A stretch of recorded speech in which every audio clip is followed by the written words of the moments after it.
Hello friends, welcome back to our channel. तो friends, आज है हमारे रे ऑप्टिक्स का 15th लेक्चर और आज के लेक्चर में हम बात करने वाले हैं रिफ्रैक्शन थ्रू प्रिज्म। ठीक है, तो प्रिज्म क्या होता है और कैसे हमारे रिफ्रैक्शन वाले फिनोमेना में हमारे में आया हुआ है। ठीक है, कैसे इसकी अंडरस्टैंडिंग होती है, क्या क्या इसके अंदर कॉन्सेप्ट होते हैं और इसके ऊपर जे मेंस में और जे एडवांस में बहुत सारे क्वेश्चंस आए हुए हैं, तो उसका हम एक सेपरेट वीडियो बना देंगे। ठीक है, पूरे क्वेश्चंस वाले ही। और आज के लेक्चर में हम सिर्फ बेसिक क्वेश्चन, हम जो कॉन्सेप्ट समझेंगे और उसके बेस पे क्वेश्चंस हम ले लेंगे। वैसे प्रिज्म के ऊपर दो वीडियो होंगे। पहला वीडियो जिसके अंदर हम एंगल ऑफ डेविएशन ये सब टर्म समझेंगे और दूसरा वीडियो प्रिज्म का एक डिस्पर्जन नेचर होता है, कैसे लाइट को स्प्लिट करता है। तो उसके ऊपर भी जे मीन्स में क्या है कि बहुत सारे क्वेश्चंस आए हुए हैं, तो उसके ऊपर भी हम एक उसका सेपरेट वीडियो बनाएंगे। ठीक है, अब एक काम करना, सारे कॉन्सेप्ट को नोट डाउन करो, क्वेश्चन साथ उसको पॉज करके ट्राई करो। तो इतना इन्फॉर्मेशन के साथ शुरू करते हैं अपना lecture.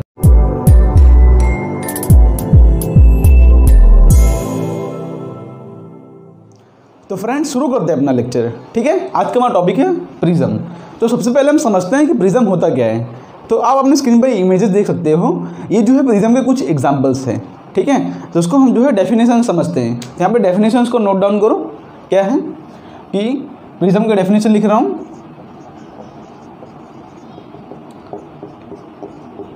It is a transparent, ठीक है, refracting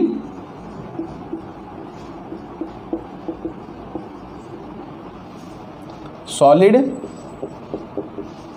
medium in which the refracting surface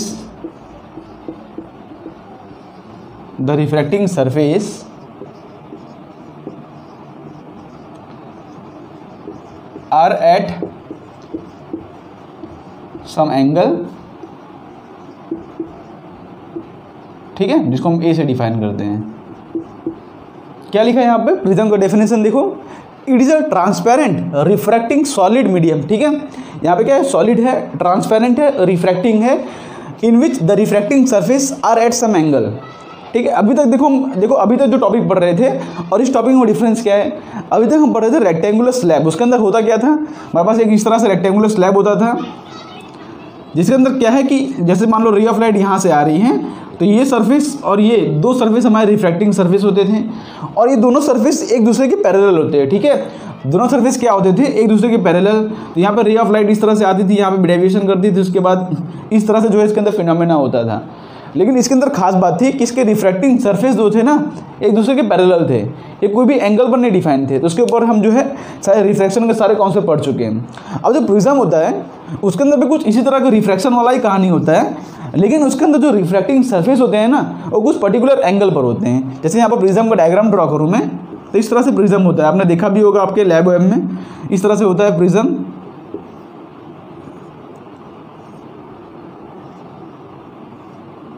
को ध्यान से, इस तरह से प्रिज्म होता है। तो यहाँ पे प्रिज्म का डिजाइन इस तरह से बनाया जाता है, जिसके क्या है कि रिफ्रैक्टिंग सरफेस, अब किसी भी दो सरफेस को चुन लो। ठीक है, ये अपना पीछे वाला साइड है, मान लो ये अपना आगे वाला साइड है, तो इसको देखो ये और ये, मान लो रे ऑफ लाइट अगर यहाँ से आएगी ना, तो ये अपना रिफ्लेक्टिंग सरफेस हो जाएगा। तो देख रहे हो ध्यान से, ये और ये रिफ्लेक्टिंग सरफेस है जो कि पर्टिकुलर कोई एंगल पर है, जिसको हम एंगल ऑफ बोलते हैं, एंगल ऑफ प्रिज्म बोलते हैं। ठीक है, जिसको हम ए से डिफाइन करते हैं। उसके रिफ्लेक्टिंग सरफेस एक दूसरे के पैरेलल नहीं होते। अब पैरेलल नहीं है तो डेफिनेटली कोई ना कोई एंगल पर होंगे, और जो एंगल पर होते हैं उसको हम बोलते हैं angle of prism. Angle of prism ही बहुत ही इंपॉर्टेंट टर्म है, इसको आप ध्यान से समझ लो। ठीक है, तो आप समझ गए प्रिज्म होता क्या है, ट्रांसपेरेंट रिफ्रैक्टिंग सॉलिड मीडियम है। इसके अंदर रिफ्रैक्शन वाला फिनोमेना होता है, रिफ्लेक्शन नहीं होता है, इसके अंदर रिफ्रैक्शन होता है। ठीक है, क्या होता है, रिफ्रैक्टिंग सरफेस है ना, तो इसके अंदर क्या होगा, रिफ्रैक्शन। ट्रांसपेरेंट मीडियम है, तो रे ऑफ लाइट आएगी, यहाँ पे सरफेस से टकराएगी, मान लो इस सरफेस से बाहर निकल रही है, तो ये अपना हो जाएगा एंगल ऑफ प्रिज्म। तो एंगल ऑफ प्रिज्म हम समझते क्या होता है। ठीक है, प्रिज्म समझ गए। अब प्रिज्म कोई भी टाइप का होता है, स्टैंडर्ड डिजाइन नहीं कि हाँ भाई ये प्रिज्म है। कोई भी एक क्यूब होता है, वो भी प्रिज्म हो सकता है, अगर रे ऑफ लाइट जो है कुछ पर्टिकुलर, मतलब जो रिफ्रैक्टिंग सरफेस है वो पर्टिकुलर, मतलब पैरेलल ना हो, रिफ्लेक्टिंग सरफेस पैरेलल ना हो, बस कोई भी एंगल पर हो जो है वो प्रिज्म बन सकता है। जैसे मान लो यहाँ पर मैं इस तरह से एक जो इस तरह से बनाऊँ, एक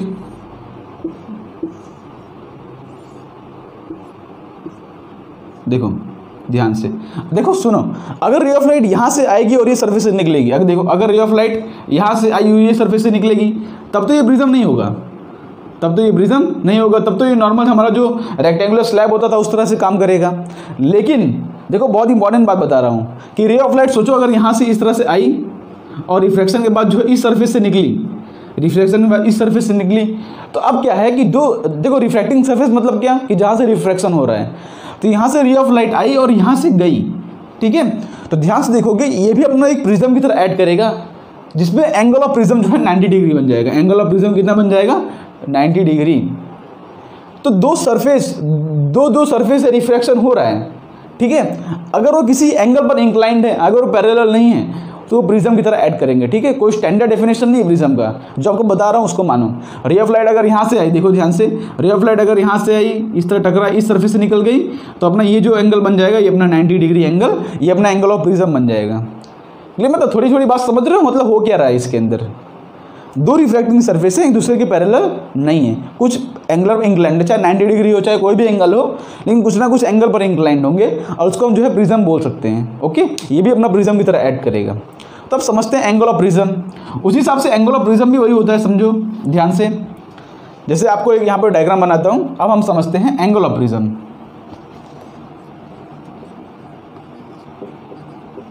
ये इंपॉर्टेंट इसलिए डेफिनेशंस को देख लो क्या होता है, इसको हम ए से डिफाइन करेंगे आज के लेक्चर में। The angle between, the angle from which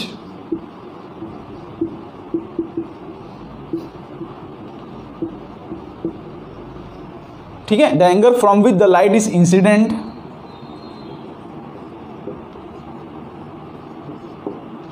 the angle of the refracting surface, यहां पे लिख दो थोड़ा आगे, the angle of the refracting surface,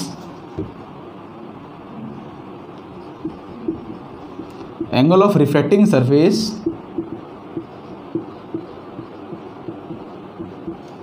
from which, ठीक है, from which light is incident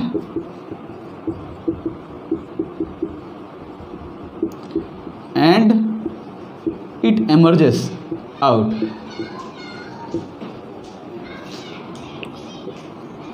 ठीक है, तो एंगल ऑफ प्रिज्म क्या होता है, ध्यान समझो।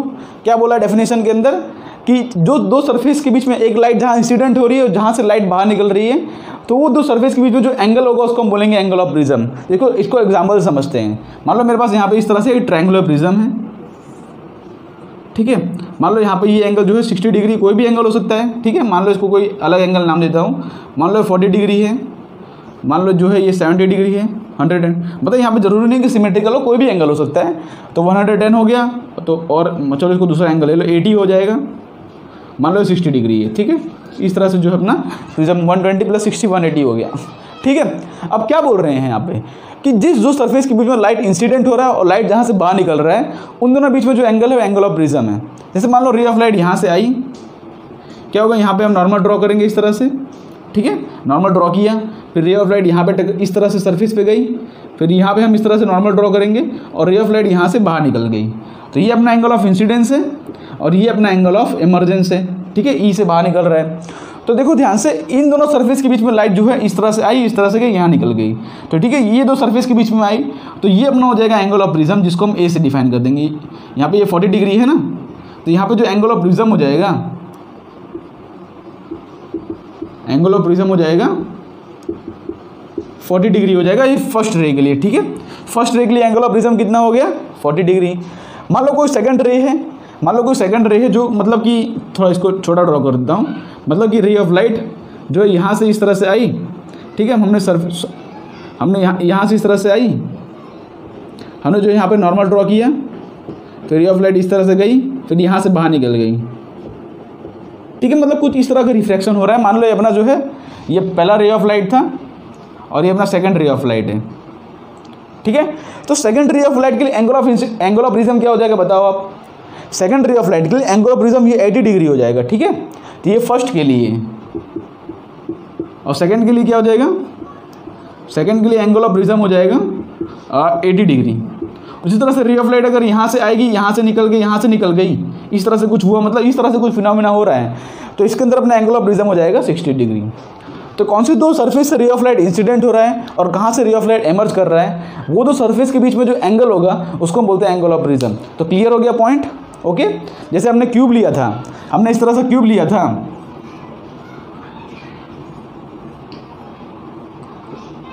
तो रे ऑफ लाइट मान लो यहाँ से आई, इस तरह से करके इस तरह से निकल गई, तो 90 डिग्री अपना हो जाएगा एंगल ऑफ प्रिज्म। तो एंगल ऑफ प्रिज्म का डेफिनेशन और क्या होता है उसको आप समझ गए होगे। तो कोई स्टैंडर्ड नहीं होता भाई, ट्रायंगुलर प्रिज्म होता है, प्रिज्म कोई भी टाइप का हो सकता है, ट्रायंगुलर, रेक्टेंगुलर, क्यूबिकल, ठीक है। बस उसका जो कॉमन मतलब क्राइटेरिया वो मैच होना चाहिए कि दो सरफेस एक दूसरे के पैरेलल नहीं होने चाहिए, ठीक है। और उसके बाद रे ऑफ लाइट जहाँ से इंसिडेंट हो रही, जहाँ से इमर्ज कर रही है, अपना एंगल ऑफ प्रिज्म हो जाएगा। ओके, चलो, तो बेसिक बातें समझ पड़ गई। अब इसके अंदर हम थोड़े बहुत टर्म्स पे जाते हैं, मतलब क्या क्या इसके अंदर हम अब प्रिज्म क्या क्या यूज़ होता है, ठीक है, कैसे रिफ्रैक्शन के फिनोमेना होते हैं, तो हम थोड़ा बहुत समझते हैं। तो इसके अंदर जो हमारा सबसे इंपॉर्टेंट कॉन्सेप्ट होता है वो होता है angle of deviation. Angle of deviation, angle of deviation हम पहले भी समझ चुके हैं। एंगल ऑफ डेविएशन होता क्या है बताओ? एंगल ऑफ डेविएशन वो होता है कि लाइट अपने पास से कितना बेंड कर गई, उसको हम बोलते हैं एंगल ऑफ डेविएशन। भाई राइट सीधी जाना चाह रही थी, अपने पास से कितना बेंड हो गई, वही तो होता है एंगल ऑफ डेविएशन, ठीक है। तो प्रिज्म के अंदर कितना एंगल ऑफ डेविएशन होता है, बहुत ही इंपॉर्टेंट कॉन्सेप्ट होता है। तो यहाँ पे मान लो एक प्रिज्म ड्रॉ करता हूँ मैं, इस तरह से एक प्रिज्म, ठीक है। थोड़ा और बड़ा ड्रॉ करते हैं बिकॉज इसके अंदर सारे पॉइंट्स जो मार्क करेंगे वो हम इजी हो जाएगा, ठीक है। मान लो ये अपना एंगल ऑफ मतलब ये अपना एक प्रिज्म है, ठीक है। मान लो इस सरफेस से रे ऑफ लाइट इस तरह से आ रही है, मान लो कोई एंगल पर है, ठीक है, यहाँ पे। अब क्या होगा, इस सरफेस में हम बनाएंगे नॉर्मल, इस सरफेस में हम बनाएंगे नॉर्मल, ठीक है। तो यहाँ पे इस तरह बना रहा हूँ, ये में नॉर्मल हो गया, क्लियर है। उसके बाद रे ऑफ लाइट कुछ ना कुछ बेंड करेगी। रे ऑफ लाइट जो है, बिकॉज मान लो इसका जो रिफ्रैक्टिंग मतलब इंडेक्स है, मान लो रिफ्रैक्टिंग इंडेक्स इसका म्यू है। अब मान रहा हूँ कि म्यू जो है बाहर एयर है, मान लेता हूँ म्यू जो है एयर से ज़्यादा ही होगा ना, कोई भी मीडियम हो। अब हम जो है इसका रिफ्रैक्टिव इंडेक्स म्यू मान के चल रहे हैं।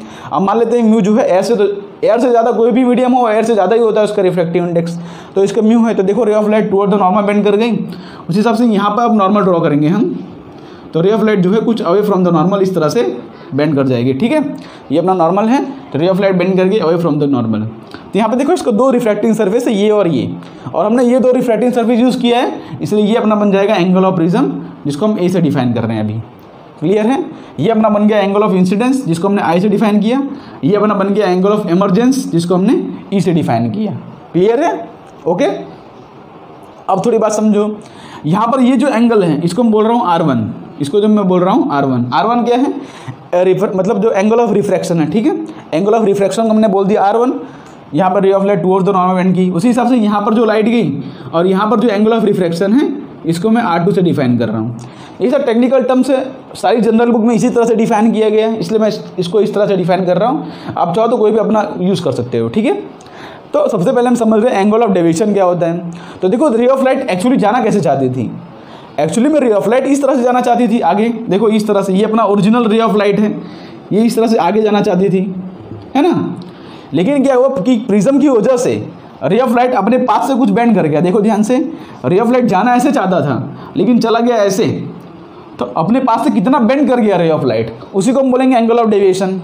तो क्या करता हूँ, देखो एंगल ऑफ डेविएशन फाइंड करने के लिए यहाँ पर जो एंगल ऑफ इमरजेंस है इसको थोड़ा पीछे एक्सटेंड करो, एंगल ऑफ डेविएशन के पीछे एक्सटेंड करोगे तो ये अपना बन जाएगा एंगल ऑफ डेविएशन। समझ पड़ रहा है ना भाई। एंगल ऑफ डेविएशन होगा क्या, आप समझो कि रे ऑफ लाइट एक्चुअली में जाना इस तरह से चाहती थी लेकिन अपने पास से कितना बेंड कर गई, वही तो होगा अपना एंगल ऑफ डेविएशन।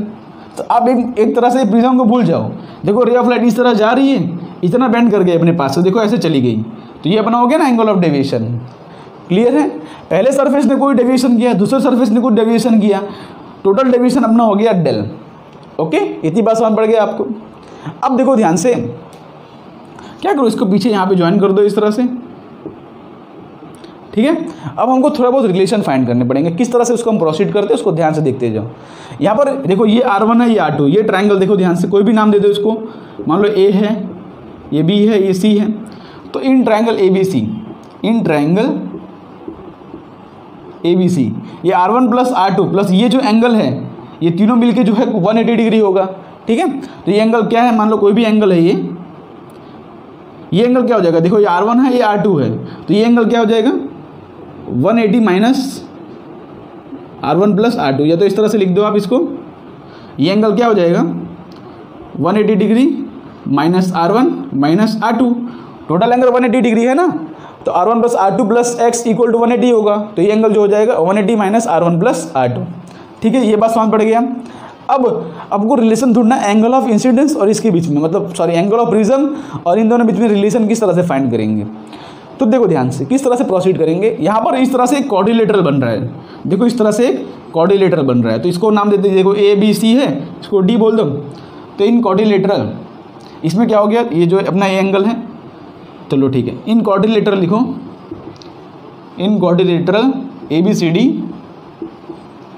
होगा क्या, क्वाड्रिलेटरल में होता क्या है, क्वाड्रिलेटरल में चारों साइड का सम जो होता है 360 डिग्री के बराबर होता है। हम कर क्या रहे हैं पता है, हम एंगल ऑफ डेविएशन फाइंड कर रहे हैं, उसकी वजह से उसके लिए हमको कुछ टर्म चाहिए, वो हम फाइंड कर रहे हैं। तो ये अपना हमने इसको फाइंड कर लिया। अब ये देखो, ये क्वाड्रिलेटरल देखो, इसको बाहर निकाल के दिखाऊं आपको, तो इस तरह से कुछ है, ये अपना एंगल ऑफ इंसिडेंस A है, ये अपना है 180 degree minus R1 minus R2। ठीक है, अब देखो ये अपना नॉर्मल है और ये अपना सरफेस है, ये 90 डिग्री हो जाएगा ना एंगल, देखो ये नॉर्मल है और ये अपना सरफेस है, नॉर्मल तो सरफेस के परपेंडिकुलर होता है, मतलब ये एंगल अपना 90 डिग्री है, उसी हिसाब से ये एंगल यहाँ पर भी 90 डिग्री है, नॉर्मल है और ये सरफेस है, इसके बीच में एंगल हो गया 90 डिग्री। क्लियर है ना। तो यहाँ पर क्या होता है, चारों साइड का सम जो होता है 180 डिग्री के, सॉरी 360 डिग्री के बराबर होता है। तो चारों साइड को ऐड कर दो कि A plus 90 degree plus 90 degree plus 180 minus R1 minus R2 equal to हो जाएगा 360 डिग्री। तो यहाँ से क्या है, A और R1 R2 में रिलेशन मिल जाएगा। देखो ये टोटल 360 है, तो यहाँ 360 और 360 कैंसिल, तो यहाँ से आ जाएगा A equal to R1 plus R2। तो पहला जो इंपॉर्टेंट हमको रिजल्ट मिला, यहाँ पर जो एंगल ऑफ रिफ्रैक्शन है, ये R1 प्लस R2 को सम कर रहे हैं, तो एक कांस्टेंट वैल्यू आ रही है जिसकी वैल्यू है A। इंपॉर्टेंट है, A क्या अपनी कांस्टेंट वैल्यू है, किसी प्रिज्म के लिए फिक्स हो जाएगी। तो यहाँ पर A equal to R1 plus R2।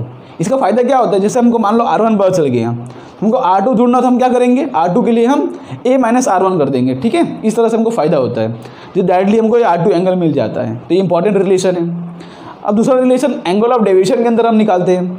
होता क्या है, देखो कि हम पहले सरफेस की बात करो, देखो ये अपना पहला सरफेस, ये अपना दूसरा सरफेस। पहले सरफेस ने जो एंगल ऑफ डेविएशन किया, देखो पहले सरफेस ने जो एंगल ऑफ डेविएशन किया उसको हम del1 बोल रहा हूँ, del1, ये अपना del1 है ना। बट रे ऑफ लाइट ऐसे जाना चाहती थी, पहले सरफेस ने इसको इतना बेंड कर दिया, तो अपना del1 हो गया। ठीक है, उसी हिसाब से देखो अब रे ऑफ लाइट यहाँ पे जाना चाह रही है, अब रे ऑफ लाइट एक्चुअली में इस तरह से जाना चाह रही है ना, रे ऑफ लाइट एक्चुअली में उस तरह से जाना चाह रही है, लेकिन दूसरे सरफेस ने इसको जितना बेंड कर दिया, इसको मैं बोल रहा हूँ del2। ये समझ पड़ा कि नहीं आपको, del1 del2 क्या है, मैंने अलग अलग सरफेस का एंगल ऑफ डेविएशन निकाला। पहले सरफेस का एंगल ऑफ डेविएशन क्या होगा, पर रे ऑफ लाइट ऐसे जाना चाहती थी, ऐसे बेंड करके, देखो ये रे, तो del1 हो गया ना, इतना डेविएशन हो गया, मतलब इतना रे ऑफ लाइट अपने पास से बेंड कर गई। उसी हिसाब से दूसरे सरफेस में रे ऑफ लाइट इस तरह जाना चाह रही है, अपने पास से इतना बेंड कर गई, तो ये अपना del2 हो गया। समझ पड़ रहा है, और टोटल डेविएशन अपना del है।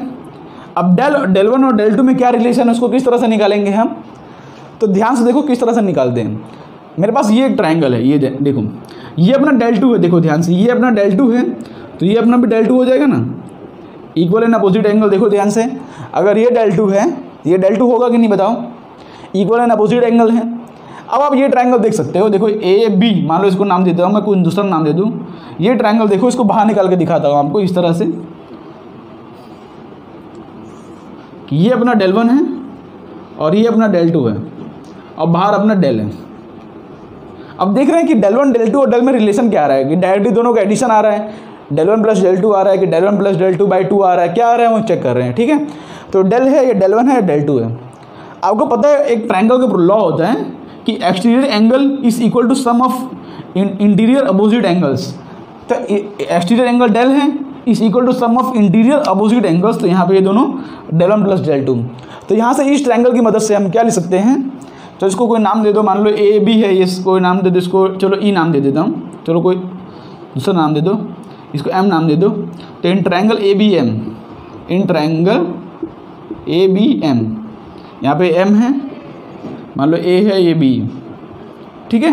तो यहाँ से क्या लिख सकता हूँ मैं कि del equal to del 1 plus del 2, del equal to del 1 plus del 2। इतना समझ पड़ा कि नहीं आपको? पहले हमने ए और R1 प्लस R2 में रिलेशन निकाला, अब del equal to del 1 plus del 2। अब हमको एंगल ऑफ डेविएशन निकालना है, उसके लिए del 1 और del 2 निकालना पड़ेगा। ये रिलेशन आप याद रखना, ठीक है। अब फर्दर हम जो है एंगल ऑफ डेविएशन निकालते हैं। मतलब क्या है पता है ये रिलेशन क्या काम आएगा? सोचो कि पहले सरफेस ने कितना डेविएशन किया। जैसे मान लो कोई मतलब कि किसी में बोल दिया कि भाई फर्स्ट सरफेस में एंगल ऑफ डेविएशन 30 डिग्री है और दूसरे सरफेस में एंगल ऑफ डेविएशन 10 डिग्री है, तो दोनों सरफेस में टोटल एंगल ऑफ डेविएशन कितना होगा? तो आप डायरेक्टली इसको ऐड करके आंसर निकाल सकते हो, ठीक है। तो इसलिए ये इंपॉर्टेंट है फॉर्मूला। अब हम क्या कर रहे हैं कि टोटल एंगल ऑफ डेविएशन निकालना चाहते हैं। उसके लिए क्या करेंगे, ये अपना del 1 है, अपना del 2 है। अब del 1 और del 2 की वैल्यू निकालते हैं हम।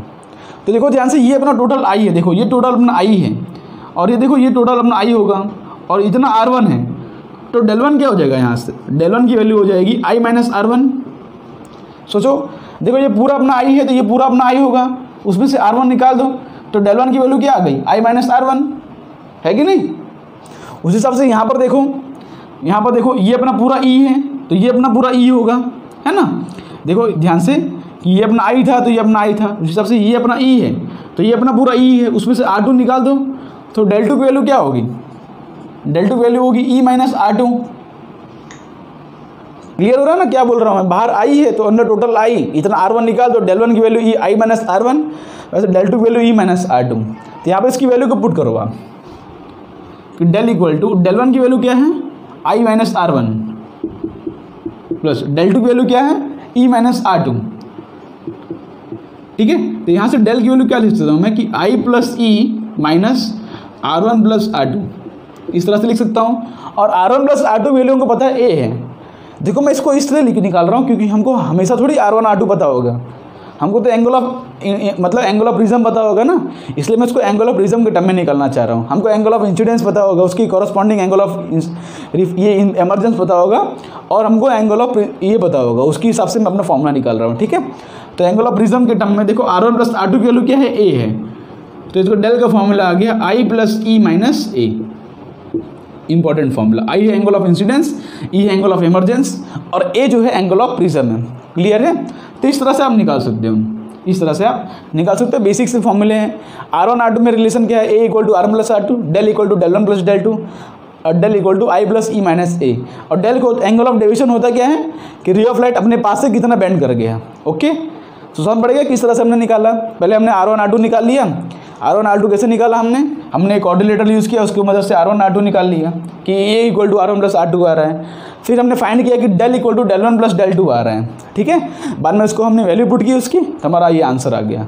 तो उसको आपको डेरिवेशन समझ पड़ा होगा। तो इसके बेस पे क्वेश्चन बहुत ही सिंपल आते हैं, इसको जो है आप खुद से ट्राई कर सकते हो। देखो एक क्वेश्चन हम लेते हैं, इसको यहाँ से रफ करता हूँ मैं। एक बेसिक सा क्वेश्चन करा देते हैं, बाकी क्वेश्चन जो है अभी कॉन्सेप्ट सिखाना। अभी तो हमने सिर्फ एंगल ऑफ डेविएशन सीखा है, उसके बेस पे एक दो क्वेश्चन हम कर लेते हैं।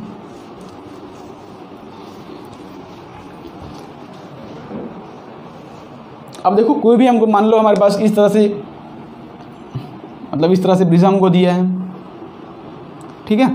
मान लो ये अपना 75 डिग्री दिया है, ठीक है। मान लो यहाँ से रे ऑफ लाइट इस तरह से आ रही है, रे ऑफ लाइट इस तरह से आ रही है। ये अपना एंगल दिया है 45 डिग्री, ठीक है। ये अपना एंगल दिया है 45 डिग्री। और मान लो यहाँ पे म्यू इक्वल टू √2 दिया है, ठीक है। तो उसके कॉरस्पॉन्डिंग हमको जो है क्या ढूंढना है? सबसे पहले हमको ढूंढना है angle of deviation, angle of deviation question mark. और क्या ढूंढना है? चलो एंगल ऑफ डेविएशन ही निकाल लो, उसके ऊपर से हम सारे निकाल लेंगे। तो एंगल ऑफ डेविएशन का फॉर्मूला क्या है? एंगल ऑफ डेविएशन का फॉर्मूला है I plus E minus A। हमको हमको एंगल ऑफ एमरजेंस चाहिए, ठीक है। उसके बाद हम एंगल ऑफ इंसिडेंस तो दिए, उसके कॉरस्पॉन्डिंग हम निकाल लेंगे। तो यहाँ पे हम जो है यूज़ करेंगे, हम वो स्नेल्स लॉ यूज़ करेंगे, तो हमको एंगल ऑफ रिफ्रैक्शन मिल जाएगा, ठीक है। इस तरह से रे ऑफ लाइट बाहर निकलेगी। ये अपना R1 है, ये अपना R2 है। तो R1 के लिए क्या यूज़ करेंगे? Snell's law. तो यूज़ करेंगे हम, देखो तो μ1 मतलब एयर है, तो into sine 45 equal to mu कितना है? √2 है, इंटू साइन R हो जाएगा। तो साइन 45 हो जाता है 1/√2 इक्वल टू √2 साइन R। तो तो यहाँ से साइन आर की वैल्यू क्या आ गई 1/2, तो आर की वैल्यू आ गई 30 डिग्री। तो यहाँ पे जो एंगल ऑफ रिफ्रैक्शन R1 है उसकी वैल्यू क्या आ गई 30 डिग्री। क्लियर है? तो R1 की वैल्यू 30 आ गई, तो R2 की वैल्यू कैसे निकलेगा? अब हमको पता है कि A R1 की वैल्यू है, ठीक है। तो A इक्वल टू हो जाएगा R1 प्लस R2। तो A इक्वल टू कितना है 75 minus 30 degree equal to R2 हो जाएगा ना। तो ये अपना कितना हो जाएगा 45 degree equal to R2। Okay 75 हाँ ओके 45 डिग्री आ गया। तो R2 वैल्यू मिल गई। अब R2 वैल्यू मिल गई तो हमको एंगल ऑफ इमरजेंस मिल जाएगा। तो एंगल ऑफ इमरजेंस के लिए क्या यूज़ करेंगे हम? इस सरफेस पे यूज़ करेंगे स्नेल्स लॉ। तो म्यू देखो mu √2 into sine 45 equal to 1 into sine E, ठीक है।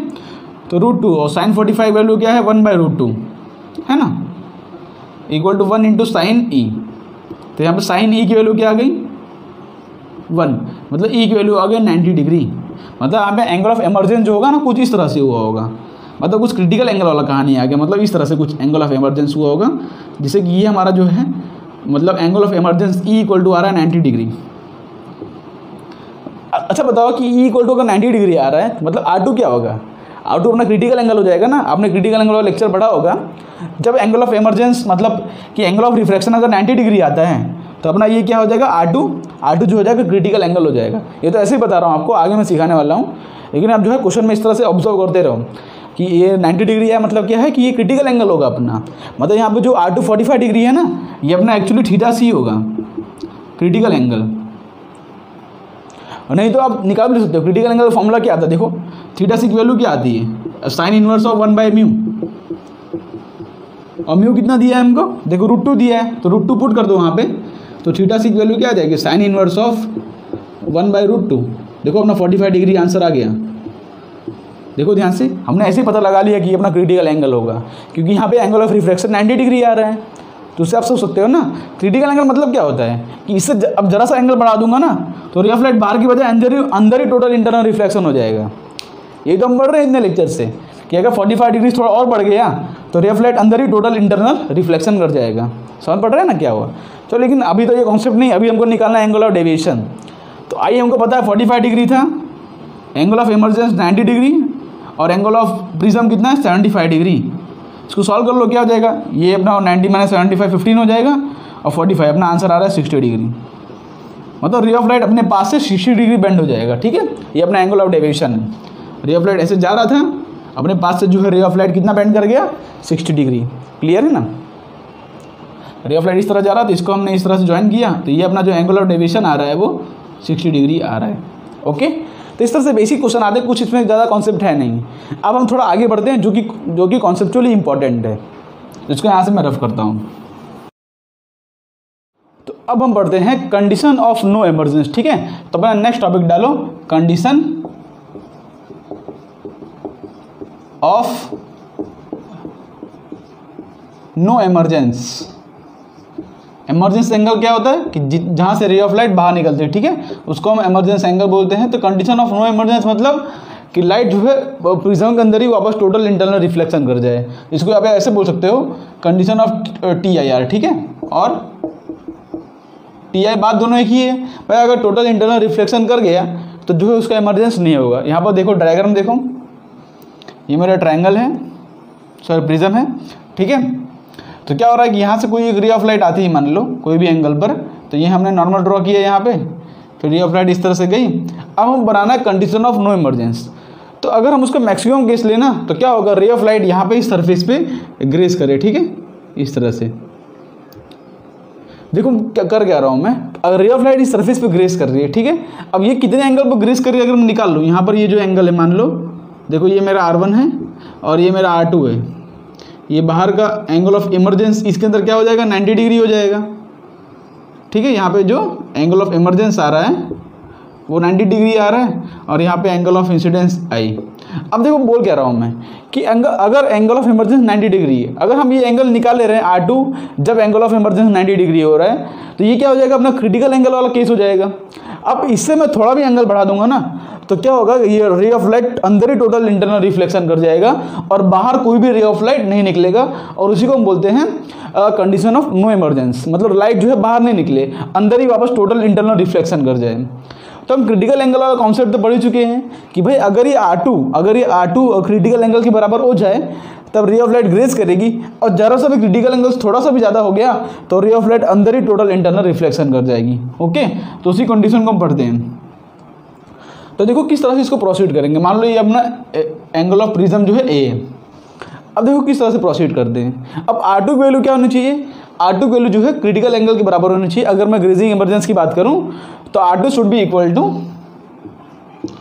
थीटा सी, जिसको बोलते हैं क्रिटिकल एंगल। और मान लो इसका अगर रिफ्रैक्टिव इंडेक्स म्यू है तो क्रिटिकल एंगल क्या आएगा इसके अंदर क्रिटिकल एंगल आएगा साइन इनवर्स ऑफ 1/म्यू। ऐसे निकालते हैं ना भाई, यहाँ पर करो म्यू इंटू साइन R2, लिखोगे mu into sine R2 equal to e into sine 90, तो अपना ये आंसर आ जाएगा क्रिटिकल एंगल R2 की वैल्यू। चलिए तो हमने निकाल लिया। अब देखो किस तरह से प्रोसीड करते हैं। अब एंगल ऑफ इंसिडेंस कहाँ से कहाँ तक वेरी कर रहा है, हम R1 की वैल्यू जानना चाहते हैं क्या होगा। तो एंगल ऑफ इंसिडेंस कहाँ से कहाँ तक वेरी कर सकता है बताओ। एंगल ऑफ इंसिडेंस की वैल्यू 0 से लेकर 90 डिग्री तक हो सकती है। भाई एंगल ऑफ इंसिडेंस कहाँ से कहाँ तक वेरी कर सकता है, या तो 0 डिग्री हो और थोड़ा एंगल बढ़ाओ 90 डिग्री हो सकता है। तो जो एंगल ऑफ इंसिडेंस आई है ना, उसकी जो रेंज है वो 0 डिग्री से लेकर 90 डिग्री तक हो सकती है। मतलब इसका उतना रेंज पॉसिबल है। ठीक है, सारी पॉसिबल वैल्यूज मैंने लिख दिया। अब 0 से लेकर 90 डिग्री तक में ये R1 की वैल्यू क्या क्या हो सकती है बताओ। जब एंगल ऑफ इंसिडेंस 0 डिग्री है तब तो R1 0 होगा। हम क्या लिखेंगे भाई 1 इंटू साइन आई।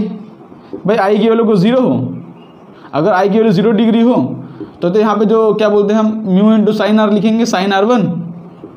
तो यहाँ पे R1 की वैल्यू हो जाएगी 0 डिग्री। और जब सोचो, जब क्या बोलते हैं आई की वैल्यू 90 डिग्री हो, जब आई की वैल्यू 90 डिग्री हो तब क्या होगा देखो ध्यान से। तो 1 इंटू साइन 90 लिखेंगे हम, इक्वल टू हो जाएगा म्यू इंटू साइन R1। तो ये क्या हो गया 1 equal to mu into sine R1।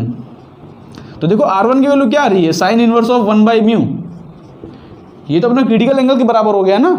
आप खुद सोचो कि जब क्रिटिकल एंगल पे तो 90 डिग्री पे आ रहा है, तो उसका उल्टा सोच के देखो कि अगर यहाँ पे 90 डिग्री है मतलब क्या है कि जो R1 होगा वो क्रिटिकल एंगल के बराबर होगा। मतलब R1 की वैल्यू 0 डिग्री से लेके क्रिटिकल एंगल तक मैक्सिमम वेरी कर सकती है।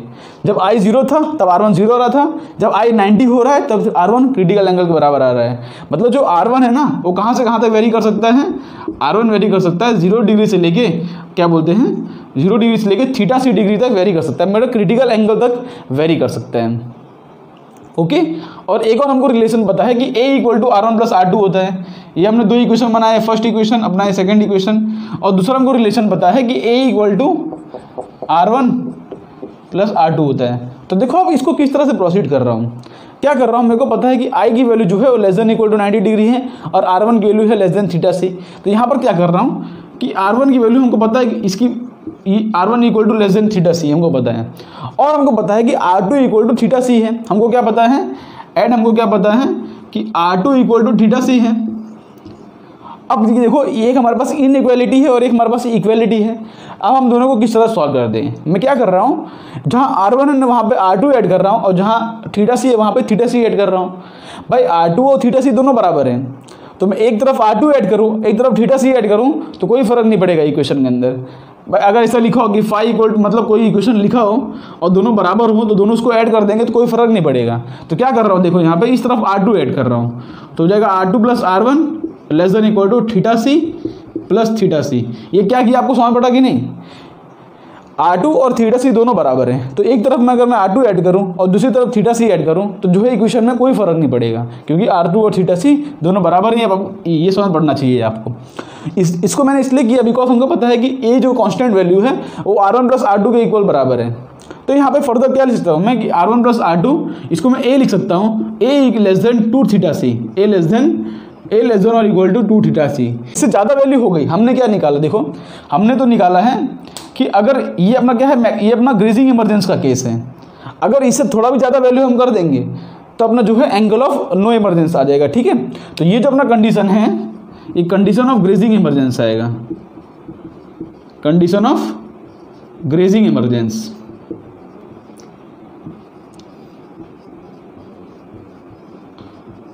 भाई जब तक ये वैल्यू थीटा सी के बराबर, मतलब ए इक्वल टू 2 थीटा सी हो गया ना, तो अपना ग्रेजिंग इमरजेंस आ गया। और इससे मैं थोड़ा भी वैल्यू बढ़ा दूंगा यहाँ पे, R2 की वैल्यू अगर ए की वैल्यू 2 थीटा से थोड़ा भी बढ़ा दिया, अब जो है टोटल इंटरनल रिफ्लेक्शन कर जाएगा। तो कंडीशन ऑफ नो इमरजेंस जो होगा ना वो ए ग्रेटर देन इक्वल टू 235 होगा, ठीक है।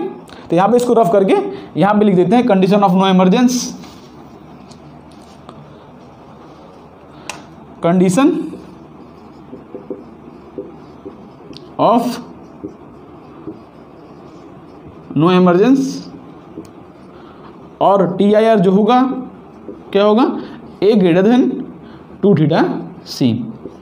मतलब जो एंगल ऑफ प्रिज्म है यहाँ पर, एंगल ऑफ प्रिज्म वो 2 टाइम्स ऑफ क्रिटिकल एंगल के बराबर हो जाए तो जो है हमारा कंडीशन ऑफ नो इमरजेंस आ जाएगा। इसको बोलते हो टोटल इंटरनल रिफ्लेक्शन आ जाए ग्रेटर देन 2 थीटा सी हो जाए तो, ठीक है। उससे कम वैल्यू है तो जो है ग्रेजिंग इमरजेंस वाला केस है, इससे ज़्यादा हो गया तो अपना जो है टोटल इंटरनल रिफ्लेक्शन आ गया। तो उसका कॉन्सेप्ट समझ पड़ेगा किस तरह से हमने इसको प्रोसीड किया है, ठीक है। अब इसके बेस पे क्वेश्चन करेंगे तभी आपको समझ पड़ेगा। तो एक क्वेश्चन लेते हैं, उसको प्रोसीड करते हैं, ठीक है। यहाँ से इसको मैं रफ कर देता हूँ।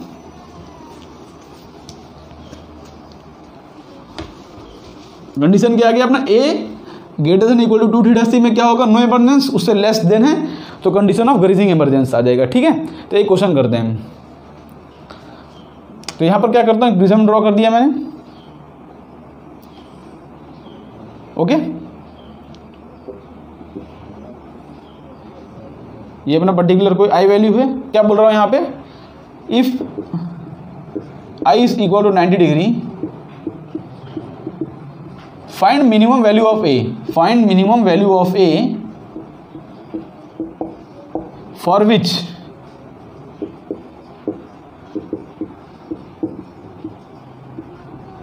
there is no emergence of light,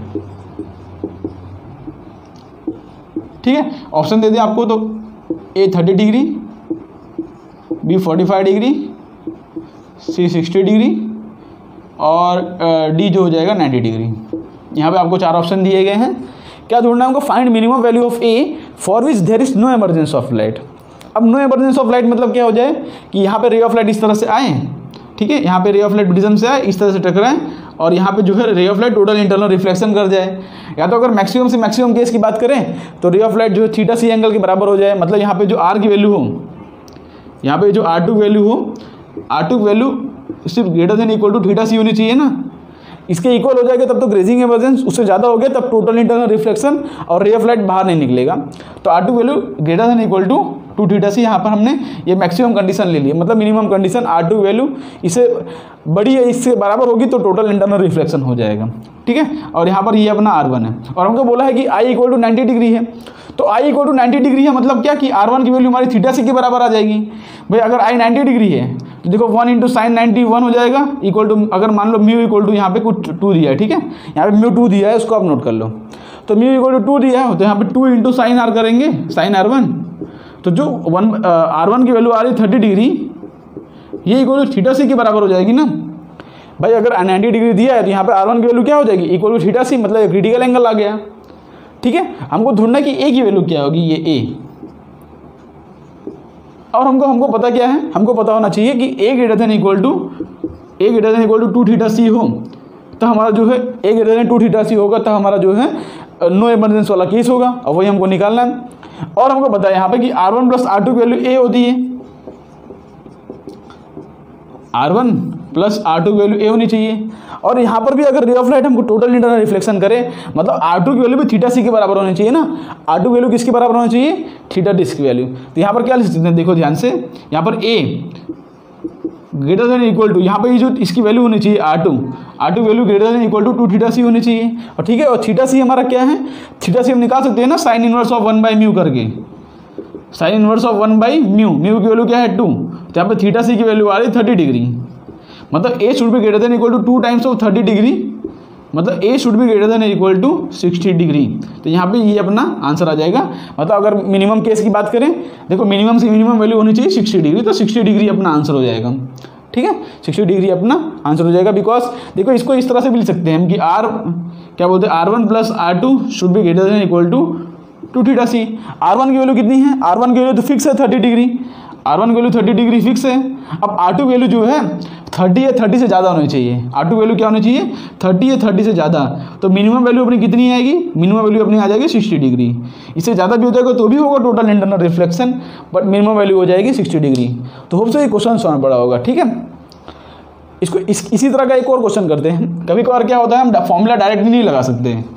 ठीक है, कभी कभार हमको सोचना पड़ेगा। आपको पता होना चाहिए कि भाई अगर रे ऑफ लाइट एमर्ज नहीं कर रहा है, मतलब क्या है कि ray of light under total internal reflection कर रहे हैं, तो टोटल इंटरनल रिफ्लेक्शन वाला कॉन्सेप्ट लगा के आप जो है क्वेश्चन को सॉल्व कर सकते हो। जैसे कि यहाँ पर एक क्वेश्चन देता हूँ आपको, उसको प्रोसीड करो आप। मान लो इस तरह का हमारे पास प्रिज्म है जो कि राइट एंगल प्रिज्म है। ठीक है, अब क्या रे ऑफ लाइट यहाँ पर इस तरह से स्ट्रेट आ रही है इस सरफेस पे, भाई नॉर्मल के मतलब पैरेलल आ रही है। यहाँ पर नॉर्मल एंगल 0 डिग्री है, तो यहाँ पर रे ऑफ लाइट जो है इस तरह से निकल जाएगा। ठीक है, और रे ऑफ लाइट यहाँ पे इस सरफेस पे आ रही है। हमको यहाँ पे म्यू इक्वल टू 2 दिया है, म्यू इक्वल टू 2 दिया है। अब हमको फिर से यहाँ पर ए की वैल्यू ढूंढनी है कि find minimum value of A. Same question, find minimum value of A for which there is no emergence, there is no emergence. ध्यान से करना, क्वेश्चन में थोड़ा ट्विस्ट भी हो सकता है। फिर से same options, 30 degree, 45 degree, 60 degree, 90 degree. ठीक है, यहाँ पे म्यू इक्वल टू 2 दिया है, इसको आप सॉल्व करो। अब देखो इसको किस तरह से प्रोसीड करोगे आप, इसको पहले एक बार पॉज करके ट्राई कर लो। ठीक है, अगर देखो इस क्वेश्चन के अंदर अगर आपने डायरेक्टली फॉर्मूला लगाया होगा ना, A greater than equal to 2 theta C, और आपने थीटा सी निकाल के बोला होगा थीटा सी इक्वल टू हो जाएगा साइन इनवर्स ऑफ 1/2, तो इक्वल टू 30 डिग्री हो गया। तो आपने बोल दिया A greater than equal to 2 theta सी मतलब 60 डिग्री, तो जो है आपका जो 60 डिग्री आंसर निकालोगे आपका गलत है। ठीक है, 60 डिग्री आंसर इसके अंदर गलत है। आपको देखना है यहाँ पे क्या, देखो प्रॉब्लम क्या आ रही है यहाँ पे आपको क्वेश्चन के अंदर कॉन्सेप्ट लगाना है। भाई अगर हमको यहाँ पे जो है कि नो एमरजेंस कराना है, मतलब क्या है कि यहाँ पे टोटल इंटरनल रिफ्लेक्शन हो जाए। ठीक है, मतलब रे ऑफ लाइट यहाँ पे इस तरह से टोटल इंटरनल रिफ्लेक्शन कर जाए, या तो मैक्सिमम से मैक्सिमम ग्रेस कर जाए। ठीक है, रे ऑफ लाइट बाहर नहीं निकले, मतलब या तो ग्रेस कर जाए या तो टोटल इंटरनल रिफ्लेक्शन कर जाए। ठीक है, मतलब यहाँ पे ये जो एंगल होगा, चलो ग्रेस ही कर जाएगा। अगर रे ऑफ लाइट इस तरह से ग्रेस कर रहे हैं तो यहाँ पे ये जो एंगल होगा हमारा ये थीटा सी के बराबर होगा। ठीक है, ये एंगल हमारा थीटा सी के बराबर होगा। हमको ढूंढनी है ए की मिनिमम वैल्यू क्या होनी चाहिए। तो देखो ध्यान से, हमको पता है कि यहाँ पे जो ये वैल्यू है, यहाँ पे ये जो मान लो R2 है, तो R2 जो है इक्वल टू थीटा सी होगा ना, तो यहाँ पे R2 should be equal to theta C. और यहाँ पे प्रॉब्लम ये आ रही है कि यहाँ पे R1 की वैल्यू 0 है। देखो ध्यान से, भाई रे ऑफ लाइट इस तरह से आ रही है, तो क्या बोलते हैं आई 0 है। यहाँ पे आई इक्वल टू 0 है, उसको कॉरस्पॉन्डिंग अपना जो R1 की वैल्यू आ रही है यहाँ पे वो 0 डिग्री बन रही है ना। तो हम क्या लिखते थे, इस तरह से लिखते थे ना, A greater than equal to 2 theta c. तो ए क्या है, ए है R1 प्लस R2 है। तो इस केस के अंदर क्या आ रहा है कि R1 की वैल्यू इक्वल टू 0 डिग्री आ गई है, R1 की वैल्यू इक्वल टू 0 डिग्री आ गई है। अब R2 जो है क्रिटिकल एंगल के बराबर होगा। यहाँ पे देखो अपना आंसर ये डायरेक्टली फॉर्मूला क्यों मैच नहीं किया पता है, क्योंकि यहाँ पे R1 की वैल्यू 0 डिग्री आ गई। तो जो हमने जिस तरह से फॉर्मूला डिराइव किया था, एक तरफ R1 ऐड किया था, थीटा सी ऐड किया था, वो अपना काम नहीं आया इसके अंदर। तो अपने को चलना पड़ेगा कॉन्सेप्ट से। कॉन्सेप्ट क्या होगा कि यहाँ पे अगर टोटल इंटरनल रिफ्लेक्शन कराना है तो R2 वैल्यू थीटा सी के बराबर होनी चाहिए। R2 वैल्यू थीटा सी, हमको ए की वैल्यू चाहिए। देखो ये एंगल हमारा 90 है। ठीक है, देखो ये अगर R2 है तो देखो ये पूरा हमको पता है ये पूरा 90 डिग्री है, तो ये R2 है, ये अपना हो जाएगा 90 माइनस R2। ठीक है, 90 माइनस R2, और ये 90 है, मतलब A इक्वल टू R2 आ जाएगा। देखो ध्यान से, A इक्वल टू R2 आ जाएगा ना, चेक करो, तीनों 180 डिग्री बराबर होता है। तो A plus 90 minus R2 equal to 180 degree होगा ना। तो यहाँ से कैंसिल करके A इक्वल टू R2 आ जाएगा। तो यहाँ पे R2 जगह पे लिख सकता हूँ A should be equal to theta सी, मतलब A should be equal to sine inverse of 1/2, A equal to आ जाएगा 30 डिग्री। मतलब यहाँ पे करेक्ट आंसर जो है 30 डिग्री है। कॉन्सेप्ट से चलो, डायरेक्टली फॉर्मूला लगाओगे तो आपका आंसर गलत आ सकता है, क्योंकि यहाँ पे R1 की वैल्यू 0 डिग्री हो गई थी। ठीक है, कभी कभार इस तरह से एक्सेप्शनल केस आ सकते हैं कि जहाँ पे आपका डायरेक्टली फॉर्मूला नहीं लगेगा, तो आपको सोचना पड़ेगा, आपको टोटल इंटरनल रिफ्लेक्शन कराना होगा, उसके हिसाब से आपको कंडीशन फाइंड करना होगा। ठीक है, तो होप्स आपको ये क्वेश्चन सॉल्व पड़ा होगा। अब इसको ही रफ करके इसके बेस पे एक क्वेश्चन करते हैं जो कि आया था JEE एडवांस में। इसको यहाँ से मैं फ्रेंड, ये क्वेश्चन जो है JEE एडवांस 2016 में आया था। ये क्वेश्चन में कुछ इसी प्रकार का है, इसको आप एक बार पॉज करके ट्राई कर लो। ठीक है, तो पॉज कर लो, ट्राई कर लो, ठीक है। अब मैं इसको सॉल्व करता हूँ। तो यहाँ पे दिया गया है a parallel beam of light is incident from air at an angle alpha on the side PQ of A right angle triangular prism. यहाँ पे इस तरह से हमको राइट एंगल ट्रायंगुलर प्रिज्म दिया है। इसको पॉज करके ट्राई कर लो। पिछला क्वेश्चन आपने किया होगा तो उसके जैसा सेम क्वेश्चन है, आपका आंसर इजीली आ जाएगा, ठीक है। इस तरह से दिया है। और क्या बोला है कि okay refractive index n equal to √2 दिया है हमको, और बोला है light undergoes total internal reflection in the prism in the face PR। यहाँ पे ये जो फेस PR है यहाँ पे टोटल इंटरनल रिफ्लेक्शन हो रहा है, ऐसा बोल रहे हैं, ठीक है। तो when alpha as a minimum value of 45 degree, हमको यहाँ पे जो अल्फा दिया है जब ये 45 डिग्री है, यहाँ पे अल्फा इक्वल टू 45 डिग्री है, तब जो है यहाँ पे TIR हो रहा है, ठीक है। तो थीटा कितना है, यहाँ पे हमको थीटा दिया है, मतलब यही तो अपना एंगल ऑफ प्रिज्म होता है, तो वो थीटा हमको फाइंड करना है। तो किस तरह से प्रोसीड करेंगे, देखो यहाँ पे इस सरफेस पर TIR हो रहा है, तो अगर मैं मैक्सिमम से मैक्सिमम कंडीशन ढूंढूं तो यहाँ पर रे ऑफ लाइट पहले यहाँ पे आएगी, उसके बाद रिफ्लेक्शन करेगी, देखो डेंसेस्ट रे टुवर्ड्स द नॉर्मल बेंड करेगी इस तरह से रे ऑफ लाइट, ओके। अब यहाँ पर जब इस सरफेस पे आएगा ना, तब रे ऑफ लाइट जो है ग्रेस कर जाएगा, या तो बोलो टोटल इंटरनल रिफ्लेक्शन कर जाएगा। मतलब यहाँ पे ये जो एंगल बनेगा अपना R2, यहाँ पे R2 इक्वल टू हो जाएगा थीटा सी, है ना, ये अपना एंगल थीटा सी के बराबर होगा, तभी तो रे ऑफ लाइट यहाँ पे ग्रेस करेगी इस तरह से, ओके। समझ पड़ रहा है ना, मतलब R2 इक्वल टू थीटा सी के बराबर होना चाहिए। तो किस तरह हमको प्रोसीड करेंगे, हमको ये थीटा फाइंड करना है, ठीक है। ये थीटा क्या होगा,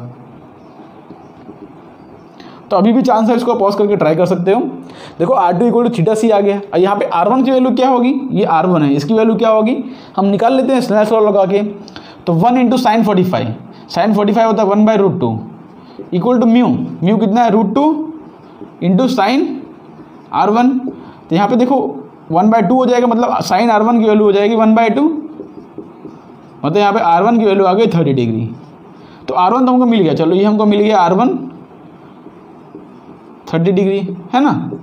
अब हमको R2 इक्वल टू थीटा सी है, थीटा सी कैसे निकालेंगे हम, थीटा सी का फॉर्मूला हमको डायरेक्टली पता है कि थीटा सी होता है साइन इनवर्स ऑफ 1/μ, भाई बाहर एयर है तो साइन इनवर्स ऑफ 1/√2। तो यहाँ पे थीटा सी की वैल्यू क्या आ गई 45 डिग्री, मतलब यहाँ पे जो थीटा सी है ना, इसकी वैल्यू कितनी आ गई, इसकी वैल्यू आ गई इक्वल टू 45 डिग्री। अब हमको ढूंढना है थीटा, तो ये थीटा किस तरह से फाइंड करेंगे, अब तो सिर्फ ज्योमेट्री रह गया, बाकी कुछ रह नहीं गया।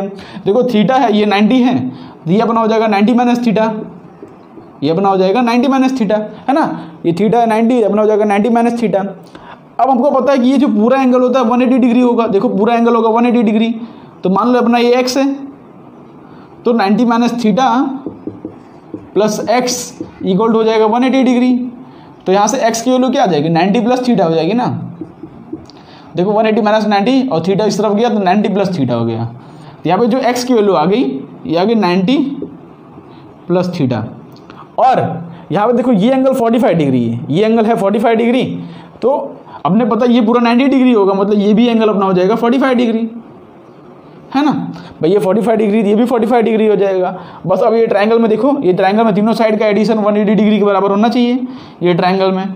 तो 30 plus 90 plus theta plus 45 degree should be equal to 180 degree. तो यहाँ सॉल्व कर दो, 90 180 डिग्री हो जाएगा, तो यहाँ पे थीटा की वैल्यू आ जाएगी 15 डिग्री। तो जो 15 डिग्री होगा ना वो अपना करेक्ट आंसर होगा। तो इस तरह से ये क्वेश्चन को प्रोसीड करना था, हमको लगाना था यहाँ पे क्रिटिकल एंगल वाला कॉन्सेप्ट, और उसके बाद तो सिर्फ ज्योमेट्री था, ठीक है। सेम जो हमारा पिछला क्वेश्चन था उसके जैसा था, ओके। अब इसको रफ करके करते हैं अपना नेक्स्ट कॉन्सेप्ट। फ्रेंड अब हम करते हैं अपना नेक्स्ट कॉन्सेप्ट जो कि है कंडीशन ऑफ मिनिमम डेविएशन। बहुत ही इंपॉर्टेंट है, ध्यान समझना इसको। कंडीशन ऑफ मिनिमम डेविएशन,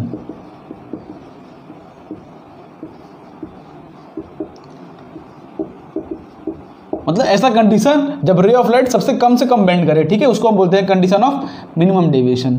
तो किस तरह से इसको निकालेंगे, हमको यहाँ पे 2-3 फॉर्मूले पता है। एक तो डेविएशन का फॉर्मूला हमको पता है कि I plus E minus A, और हमको क्या पता है कि A इक्वल टू होता है R1 प्लस R2। ये 2 फॉर्मूला हमको पता है, इसी की मदद से हमको कंडीशन ऑफ मिनिमम डेविएशन निकालना पड़ेगा। यहाँ पे इस तरह से एक प्रिज्म ड्रॉ करता हूँ, ठीक है। अब देखो ध्यान से, कंडीशन ऑफ मिनिमम डेविएशन हम किस तरह से डिराइव करेंगे। यहाँ पे क्या है, इस तरह से नॉर्मल ड्रॉ किया, यहाँ पे कोई एंगल ऑफ इंसिडेंस पे रे ऑफ लाइट आया, ठीक है, उसके बाद हमने यहाँ पे नॉर्मल ड्रॉ किया इस तरह से, रे ऑफ लाइट मान लो इस तरह से बेंड किया, और मान लो रे ऑफ लाइट जो है सरफेस से बाहर इस तरह से एमर्ज किया है, ये अपना एमरजेंस एंगल, ये अपना R2 और ये अपना R1, ये अपना प्रिज्म का एंगल A। ठीक है, ये इतने हमको पता है। अब देखो किस तरह से प्रोसीड करते हैं। अब हमने देखो ऑब्जर्व क्या किया है, आप खुद सोचो कि I जो है, I बढ़ाने से क्या होगा, सोचो क्या होगा, एज वी इंक्रीज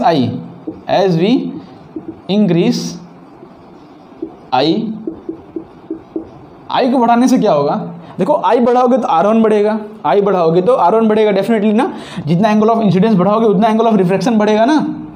ठीक है, तो सोचो अगर R1 बढ़ेगा तो उसके हिसाब से उतना R2 कम होगा। हमको पता है कि A equal to R1 plus R2 है। देखो A इक्वल टू क्या है, एज वी इंक्रीज I हमको पता है यहाँ पे कि R1 इंक्रीज होगा, R1 will increase and R2 will decrease. R2 decrease कैसे करेगा, देखो R1 प्लस R2 को देखो, दोनों का सम कांस्टेंट है, मतलब R1 A इक्वल टू है R1 प्लस R2, और A जो है कांस्टेंट है, मतलब R1 प्लस R2 का सम जो है कांस्टेंट है। तो अगर एक को बढ़ाऊंगा ना तो दूसरे को डेफिनेटली घटना होगा। सोचो, मान लो इसका एग्जांपल देता हूँ, मान लो R1 प्लस R2 का सम 10 है, ऐसे एग्जांपल दे रहा हूँ 10 है, तो मान लो अगर R1 6 है तो ये जो है 4 होगा, और अगर R1 की वैल्यू में बढ़ाऊंगा ना 7 तो डेफिनेटली R2 की वैल्यू घटना होगा, उसकी वैल्यू 3 हो जाएगी ना, तभी तो दोनों का सम कांस्टेंट आएगा। समझ पड़ रहा है, मान लो R2 अगर R1 की वैल्यू 8 कर दूं तब तो ये 2 हो जाएगा। तो जैसे जैसे R1 बढ़ाओगे आप वैसे वैसे R2 जो है वो डिक्रीज करेगा। तो इतनी बात समझ पड़ा आपको कि R1 की वैल्यू बढ़ाने से R2 की वैल्यू डिक्रीज हो रही है। ओके, तो थोड़ा सा आगे बढ़ते हैं हम, इतना समझ पड़ गया। और R2 की वैल्यू डिक्रीज करेगी तो उसके कॉरस्पॉन्डिंग जो एंगल ऑफ इमरजेंस है वो भी डिक्रीज करेगा। So if now R2 decrease कर रहा है तो उसके कॉरस्पॉन्डिंग जो एंगल ऑफ इमरजेंस है वो भी डिक्रीज करेगा। भाई जितना एंगल ऑफ रिफ्रैक्शन कम होगा उतना एंगल ऑफ इमरजेंस कम होगा ना। तो इससे हमने क्या ऑब्जर्व किया कि अगर हम I बढ़ा रहे हैं ना, I बढ़ा रहे हैं तो एंगल ऑफ इमरजेंस जो है घट रहा है। I बढ़ा रहे हैं तो एंगल ऑफ इमरजेंस क्या है, घट रहा है। ठीक है, तो इसका ग्राफ किस तरह से प्लॉट किया जाए, मतलब एंगल ऑफ इंसिडेंस और एंगल ऑफ डेविएशन। अब देखो हमको पता है कि एंगल ऑफ डेविएशन का फॉर्मूला क्या है, एंगल ऑफ डेविएशन का फॉर्मूला है I प्लस E माइनस ए। अब मैं एक क्वांटिटी को बढ़ा रहा हूँ, देखो एक क्वांटिटी को बढ़ा रहा हूँ, दूसरा क्वांटिटी घट रहा है। ठीक है, और A तो कांस्टेंट ही है, एक को बढ़ाओ दूसरा घट रहा है। और हमको पता है यहाँ पे कि A equal to R1 plus R2 है और दोनों का सम भी कांस्टेंट है। ठीक है, तो यहाँ पे इसका ग्राफ किस तरह से आएगा, तो हमने एक्सपेरिमेंटल डेटा लिया और यहाँ पे एनालिसिस किया ना, तो इसका ग्राफ कुछ इस तरह से आता है। किसके बीच में प्लॉट कर रहा हूँ, डेल वर्सेस I, डेल के angle of deviation versus I। ठीक है, angle of deviation versus I, तो इसका ग्राफ कुछ इस तरह से आया। ठीक है, ग्राफ कुछ इस तरह से आया। ये कुछ पैराबोला शेप जैसा है पर एग्जैक्टली पैराबोला नहीं है। ठीक है, कुछ पैराबोलिक शेप जैसा है पर एग्जैक्टली पैराबोला नहीं है, थोड़ा शिफ्टेड है ये। देखो ध्यान से, ये एकदम सिमेट्रिकल नहीं है। अगर इसको बीच में से आप लाइन ड्रॉ करोगे तो एकदम सिमेट्रिकल नहीं है, इस तरफ थोड़ा शिफ्टेड है, मतलब इस तरफ थोड़ा दूर तक जा रहा है। यहाँ पर देखो थोड़ा छोटा सा ही है। क्लियर है, तो एंगल ऑफ डेविएशन और I का ग्राफ कुछ इस तरह से आया। मतलब पहले जैसे जैसे एंगल ऑफ डेविएशन पहले बढ़ाओगे एंगल ऑफ इंसिडेंस, तब जो है एंगल ऑफ डेविएशन डिक्रीज करेगा, और उसके बाद एक उसकी मिनिमम वैल्यू आएगी, ये है del equal to del minimum. ठीक है, देखो मिनिमम वैल्यू आ गई। और उसके बाद अगर आप एंगल ऑफ इंसिडेंस बढ़ाओगे ना, देखो उसके बाद अगर आप एंगल ऑफ इंसिडेंस बढ़ा रहे हो तो एंगल ऑफ डेविएशन जो है इंक्रीज कर रहा है। मतलब देखो कुछ अलग ही नेचर आ रहा है। पहले जब एंगल ऑफ इंसिडेंस बढ़ा रहे हैं तो उसके कॉरस्पॉन्डिंग एंगल ऑफ डेविएशन क्या कर रहा है, डिक्रीज कर रहा है। ठीक है, और उसके बाद एक मिनिमम वैल्यू पे अटेंड कर जाता है, और जो है फिर उसके बाद क्या करोगे, उसके बाद बढ़ाओगे तब जो है angle of deviation angle of incidence बढ़ाने से एंगल ऑफ डेविएशन इंक्रीज कर रहे हैं। उसका रीज़न आप सिंपली देखो थोड़ा ओरली समझ सकते हो कि एक क्वांटिटी बढ़ाने से दूसरी क्वांटिटी घट रही है और दोनों क्वांटिटी का सम कांस्टेंट है। देखो आप क्या कर सकते हो कि जो यहाँ पे I है ना, देखो मेरी बात ध्यान से सुनो, यहाँ पे जो I है उसको आप R1 के टर्म में निकाल सकते हो, है ना, और यहाँ पे जो E है उसको आप R2 के टर्म में निकाल सकते हो स्नेल्स लॉ यूज़ करके। मतलब यहाँ पे साइन वाइन का कोई फंक्शन आएगा। अब हमको पता है, आपको पता होना चाहिए कि एक क्वांटिटी है, देखो R1 प्लस R2 का सम कांस्टेंट है। ठीक है, तो यहाँ पे क्या लिख सकता हूँ, यहाँ पे जो E होगा ना उसको मैं R1 R2 के टर्म में लिख सकूँगा, यहाँ पे I जो है उसको R1 R2 के टर्म में लिख सकूँगा। तो यहाँ पे ओवरऑल ग्राफ एनालिसिस करोगे ना तो कुछ इस तरह का ग्राफ आएगा भाई, एक बढ़ रहा है दूसरा घट रहा है, दोनों का सम कांस्टेंट है, तो कुछ इस तरह से ग्राफ आता है। ठीक है, पहले जो है डिक्रीज करेगा, मतलब क्या है कि फर्स्ट पहले जो है एज वी इंक्रीज, यहाँ पे लिखो पहले जो है इनिशियली क्या होगा कि एंगल ऑफ इंसिडेंस बढ़ाओगे तो एंगल ऑफ डेविएशन बढ़ेगा, and it attains a minimum value, and it attains del minimum at some i. ठीक है, at some i, and after that, and after i अगर आप और बढ़ाओगे, अब आई बढ़ाने से एंगल ऑफ डेविएशन जो है उस समय इंक्रीज करेगा। ठीक है, एंगल ऑफ डेविएशन इंक्रीज करेगा। पहले जो है एंगल ऑफ डेविएशन डिक्रीज कर रहा था, पहले डिक्रीज किया, उसके बाद उसने मिनिमम वैल्यू अटेंड की, और उसके बाद जो है अब आई बढ़ाओगे तो एंगल ऑफ डेविएशन जो है इंक्रीज करेगा। कुछ इस तरह से इससे ग्राफ आ रहा है। ठीक है, और अब देखो यहाँ पे 2-3 बातें बहुत ध्यान रखने वाली हैं। ठीक है, ये बात आप नोट कर लिए, इसको यहाँ पर रफ कर दूँ। अब 2-3 बातें बहुत ध्यान रखने वाली है इसके अंदर। सबसे पहली बात कि यहाँ पे जो del equal to del minimum पे होगा क्या, जब एंगल ऑफ मिनिमम डेविएशन आ रहा है तो क्या होगा, ध्यान से उसको हम समझते हैं थोड़ा सा। इसको यहाँ से मैं रफ कर देता हूँ। ठीक है, तो यहाँ पे लिखो, पॉइंट लिखो,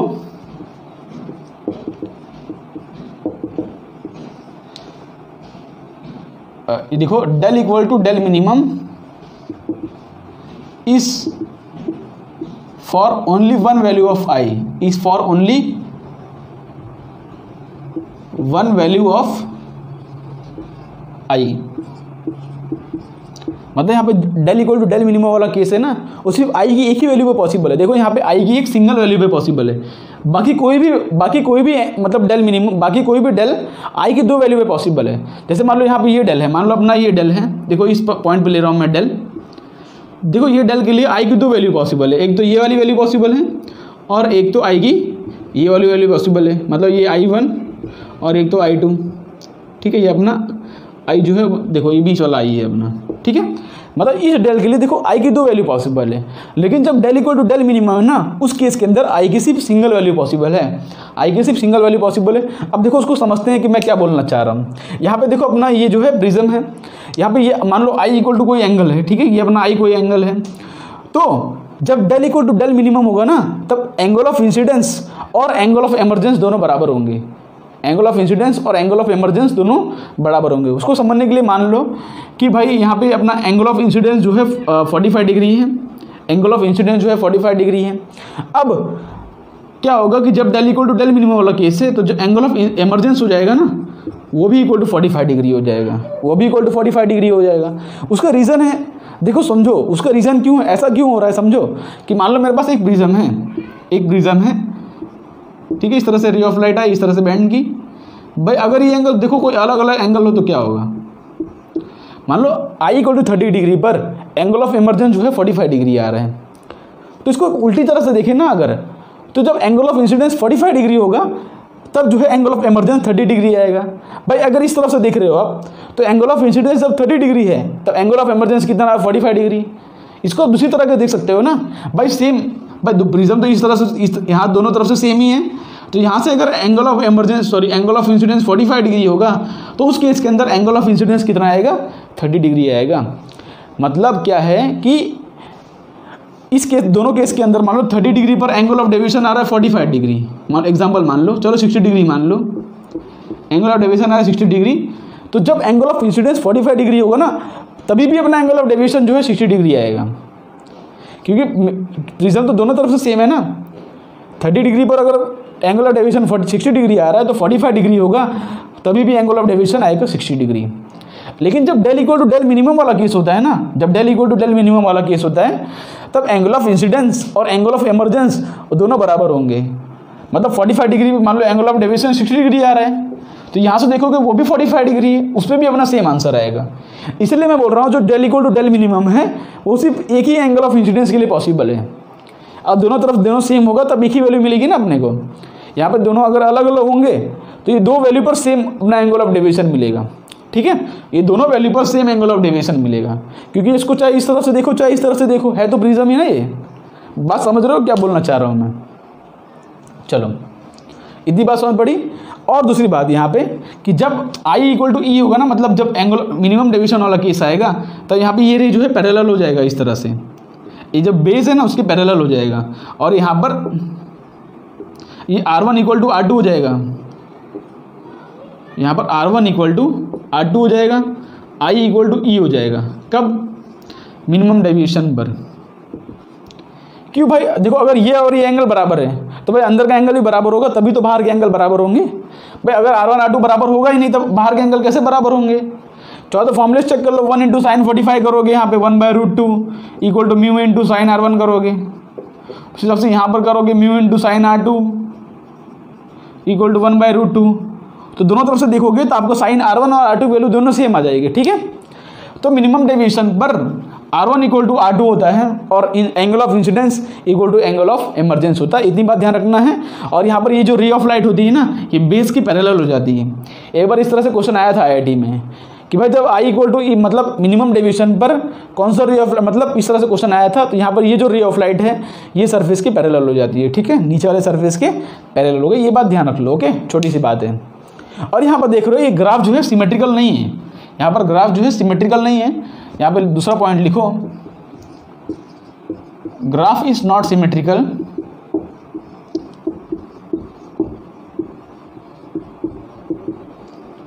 इट इज tilted towards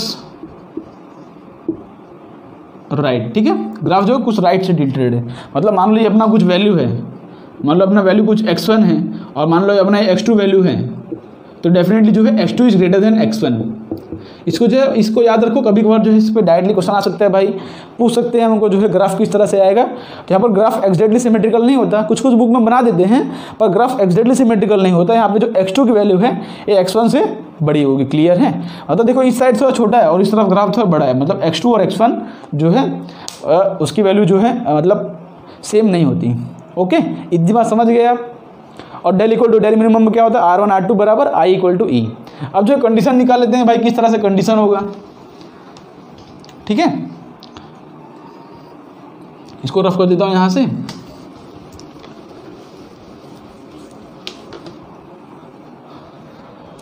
अब क्या कंडीशन ऑफ मिनिमम डेविएशन का हम निकाल लेते हैं, तो किस तरह से निकालेंगे कि जब I इक्वल टू ई हो जाए और R1 इक्वल टू हो जाए R2, और रे ऑफ लाइट जो है सरफेस की इस तरह से पैरेलल हो जाएगी, ठीक है। ये अपना I है, ये अपना R होगा, ये अपना R होगा, और ये E जो है ये इक्वल टू I हो जाएगा, ठीक है।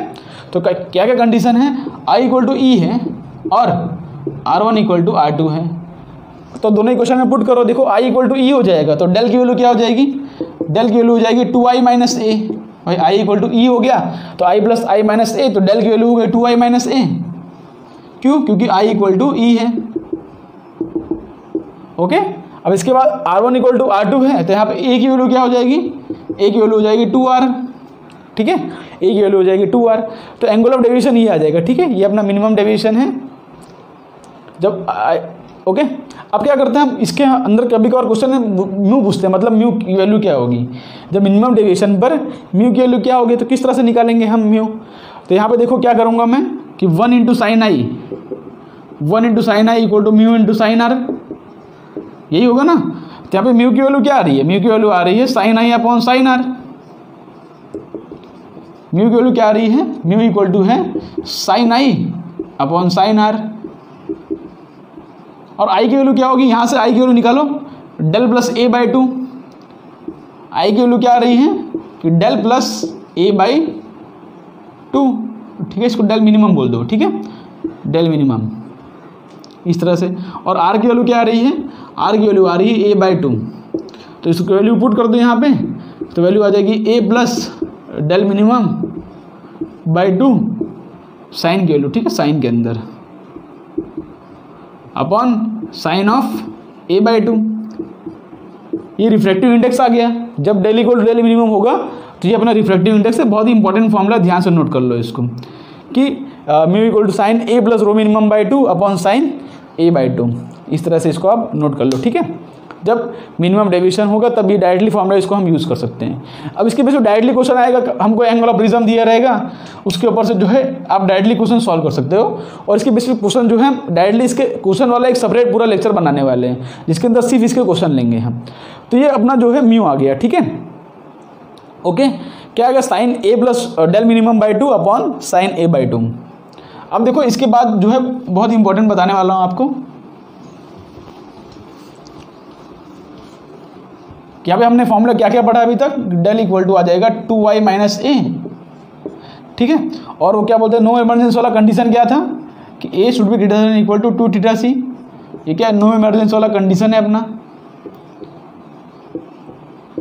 ठीक है। एंगल ऑफ डेविएशन ये ए डेल, और हमको पता है कि डेल मिनिमम, तो ये अपना डेल मिनिमम की वैल्यू है। और म्यू की वैल्यू क्या होती है डेल मिनिमम पर, म्यू एट डेल मिनिमम की वैल्यू क्या होगी, mu equal to sine of A plus del minimum by 2 upon sine A by 2, ठीक है। अब देखो यहाँ पे क्या होता है, थोड़ा लिखो यहाँ पे, if A is very small, ठीक है, if A is very small, ठीक है। अगर ए वेरी स्मॉल होगा तो उसके कॉरस्पॉन्डिंग क्या होगा, del is also very small, ठीक है। एंगल ऑफ, अगर इंसिडेंस एंगल ऑफ प्रिज्म बहुत स्मॉल होगा तो एंगल ऑफ डेविएशन भी बहुत छोटा होगा, ठीक है। ए और डेल बहुत छोटा हो तो हम क्या लिख सकते हैं कि साइन, क्या लिख सकते हैं, sine theta should be approximately equal to theta हो जाएगा ना। तो वही कंडीशन यहाँ पे लगा सकते हैं। तो यहाँ पे म्यू इक्वल टू क्या हो जाएगा, इंपॉर्टेंट है, म्यू इक्वल टू हो जाएगा, देखो साइन थीटा है तो sine theta is approximately equal to theta हो जाएगा। तो यहाँ पर आ जाएगा A plus rho minimum by 2 और नीचे आ जाएगा ए बाई 2। तो यहाँ से 2 से 2 कैंसिल, इसको ऊपर मल्टीप्लाई करो तो mu A equal to A plus rho minimum. तो यहाँ से क्या आ जाएगा, देखो रो मिनिमम इक्वल टू आ जाएगा कि mu minus 1 times of A. Important formula है आपका। ये फॉर्मूला कब है, व्हेन ए की एंगल ऑफ इंसिडेंस, मतलब सॉरी एंगल ऑफ प्रिज्म जो है बहुत छोटा हो, तब जो है डेल मिनिमम का फॉर्मूला आ गया mu minus 1 times of A. Important directly questions में आते हैं, ठीक है। इसके ऊपर बहुत क्वेश्चंस आए हैं, हम क्वेश्चंस करेंगे इसके ऊपर। फॉर्मूला नोट कर लो कि जब मिनिमम डेविएशन वाला केस हो तब जो है अगर एंगल ऑफ प्रिज्म बहुत छोटा हो तो डेल मिनिमम की वैल्यू आ जाती है mu minus 1 times of A. Okay, तो इसको रफ करके अपना लास्ट केस डिस्कस कर लेते हैं आप, जो कि है condition of maximum deviation. Condition of maximum deviation जो कि इससे इजी है।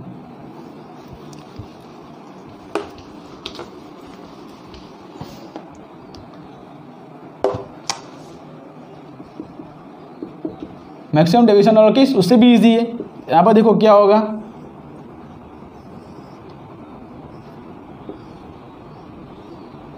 मतलब सबसे ज़्यादा डेविएशन कब होगा,